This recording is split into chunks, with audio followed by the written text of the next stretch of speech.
Ready start. प्रस्तुत प्रकरण में निगरानीकर्ता की ओर से अपनी याचिका के आधारों के रूप में औचित्य और यह परिभाषा के विपरीत अनुसंलग्न पत्रिका में और पत्रावली पर उपलब्ध तथ्यों व कानूनों के सिद्धांतों के विपरीत होने आदेश और बहस किए जाने के बाद पत्रावली आदेश में नियत अवधि तक फैसला दिए बिना प्रकरण को निरस्त किया जाना विधि व नैसर्गिक न्याय के सिद्धांतों के विपरीत इस दौरान बहस निग होने से निरस्त किए जाने योग्य है। विराम। इस दौरान बहस निगरानीकर्ता की ओर से विद्वान अधिवक्ता द्वारा मुख्यतया निगरानी याचिका के तथ्यों को ही उठाया गया है और अपने तर्कों के समर्थन में न्यायालय का ध्यान निगरानी याचिका के समर्थन में स्वयं की ओर से प्रस्तुत दस्तावेजों की ओर ध्यान आकर्षित किया गया है। पूर्णविराम। दूसरी ओर निगरानीकर्ता राज्य की ओर से अपर लोक अभियोजक द्वारा आदेश पूर्णतया पत्रावली पर मौजूद तथ्यों के आलोक में एवं विधि सम्मत होने का तर्क उठाते हुए निगरानी याचिका खारिज करने का निवेदन किया गया है। पूर्णविराम।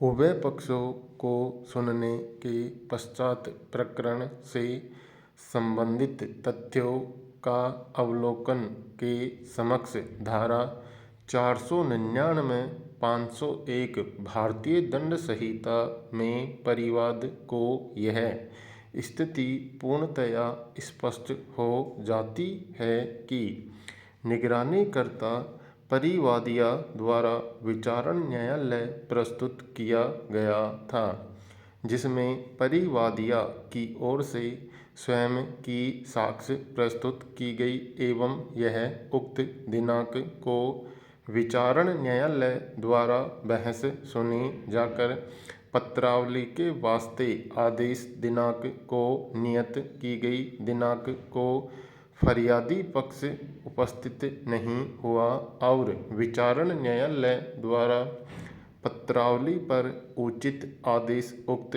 दिनांक को आक्षेपित आदेश प्रसारित करते हुए परिवादी एवं उसके अधिवक्ता की अनुपस्थिति पर परिवादिया के परिवाद को अदम उपस्थिति अदम पैरवी में खारिज किया गया। पूर्णविराम। इस प्रकार विचारण न्यायालय की आदेशिकाओं से यह स्थिति पूर्ण रूप से स्पष्ट है कि प्रकरण में परिवादी पक्ष की ओर से परिवाद प्रस्तुत करने के पश्चात अपनी साक्ष्य प्रस्तुत करते हुए प्रसंज्ञान बहस पूर्ण कर दी गई थी और न्यायालय को आदेश प्रसारित करना था। पूर्णविराम। अतः प्रसंज्ञान बहस के पश्चात आगामी तिथियों पर परिवादी पक्ष की उपस्थिति आवश्यक नहीं थी। पूर्णविराम।